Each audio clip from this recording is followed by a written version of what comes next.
So, as someone who has talked about D&D and My Little Pony, which has little to do with this, but is also owned by Hasbro, I feel like I should let people know my stance on this whole OGL debacle. So, if you pay any attention to the tabletop role-playing game scene, you already know what's up. But I know not everyone has, so let's quickly summarize. D&D 3rd and 5th edition both had a document that people could reference in their documents. Let's say I wanted to make an adventure other people could run that included goblins. Or a book with rules placed more logically together. I would be able to publish those because those basic rules and a number of monsters are in the SRD, the System Reference Document. And because of the OGL, the Open Gaming License, anyone can make use of it. Now this is great for the hobby as a whole, as it means that people can easily create content for D&D.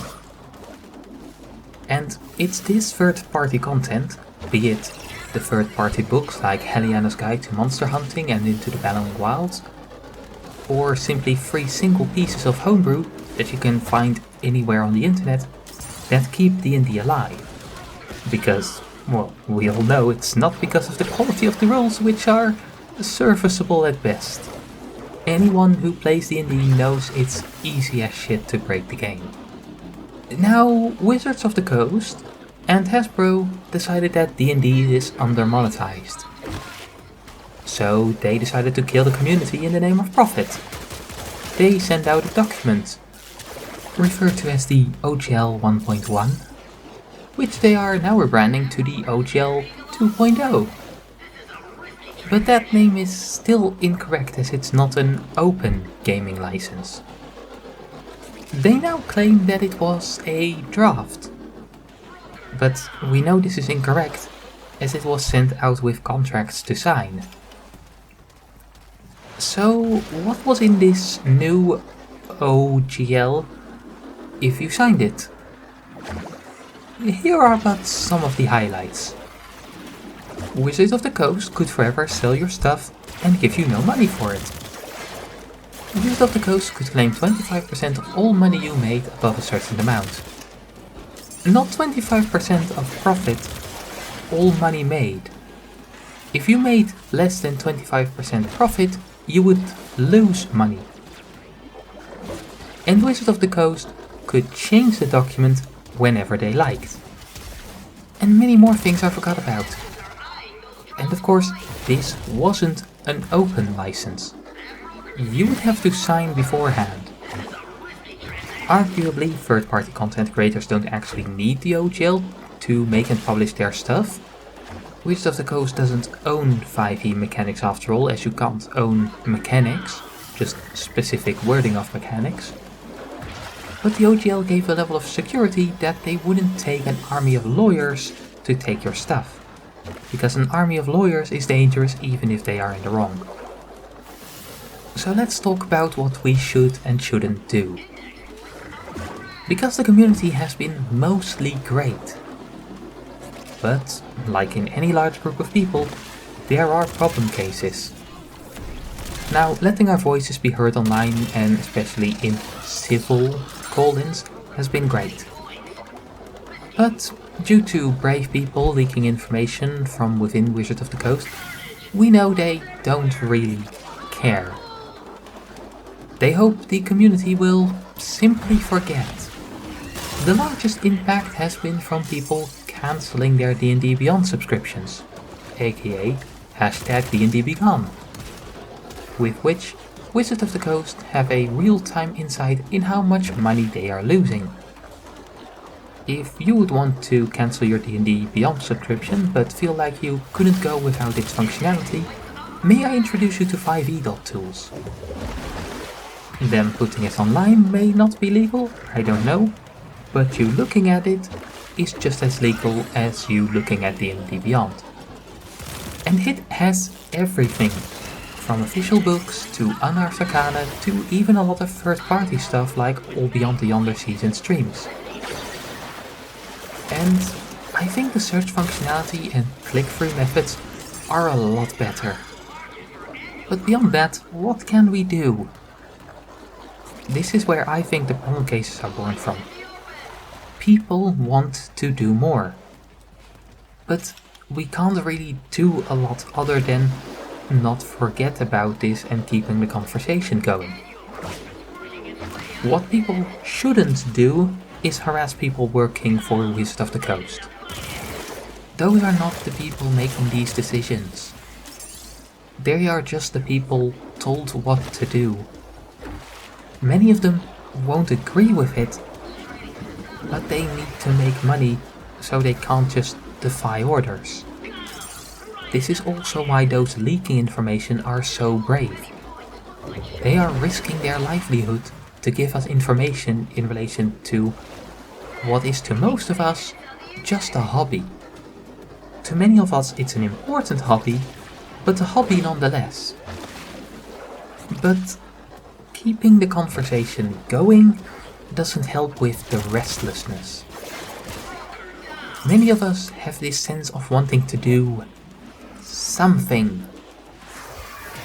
Here's a suggestion for me based on what I've been doing with this restlessness. Learn a new game system. I, for instance, have been listening to a Pathfinder 2nd Edition podcast with, oh bloody hell, these side names, 2e.aonprd.com, better known as the Archive of Nephis, or pf2etools.com, open to look things up. I learned 5th edition by listening to Dicefunk, an extremely queer D&D 5th edition podcast. And now I'm learning Pathfinder by listening to Dice Roll, the queerest Pathfinder podcast on the planet. Direct quote. This method may not be for everyone, but learning a new game system seems like a great direction to spend that restlessness into. It means that if Wizard of the Coast does push the OGL changes through, or any of the other horrific projects that have been leaking, you have the ability to say, fuck this, I'm out.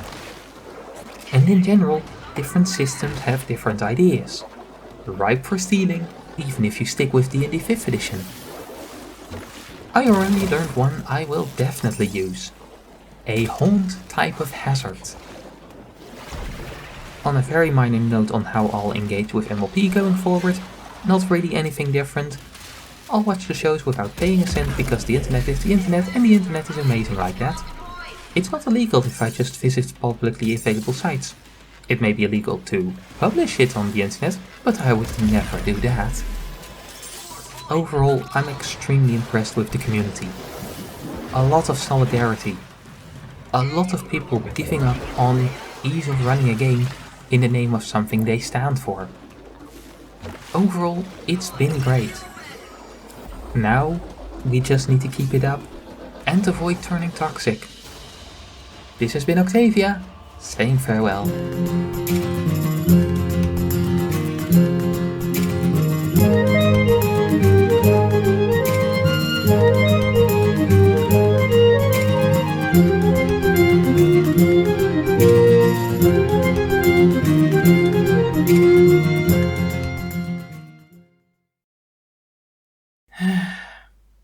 So, that was the video. And then news continued. And basically, by this point, I'm fucking done with Wizards of the Coast. People whose games I play in, who I DM for, don't worry, nothing's going to change. Well, things are going to change, but not on any worrying scale. They can't touch what we have, as books, what we have in a game that they don't control. All games I play in, all games I DM, will continue, as planned. But I'm not going to continue with D&D. As in, I won't start a new game in D&D. I'll probably be moving over to Pathfinder 2nd edition. Is it possible that I'm just, emotions are high and that's why I'm currently just saying fuck Wizards of the Coast and fuck everything they own? Yeah, it's definitely possible. But at present, this is how I see the future. A gradual moving away from D&D. I still say keep the conversation going. I still say don't be toxic towards, everyone but the highest executives. It's only because of them that we know how bad the situation is.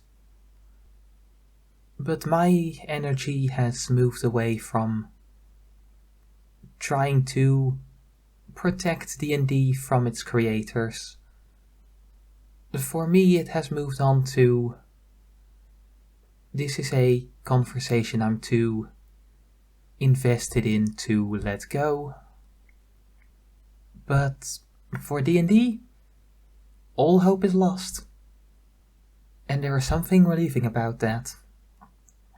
There is something relieving about not having to hope that things get better. Just, there is a level of peace in giving the fuck up. It's sad, but at least they can no longer make it worse. Really sucks too, because I just bought 2 new third-party D&D books. The only reason I might stick with D&D for a bit longer is to run some of that content. But time is ticking for D&D content. It's only so long before they will ruin everything. This has been Octavia, just giving up. Farewell.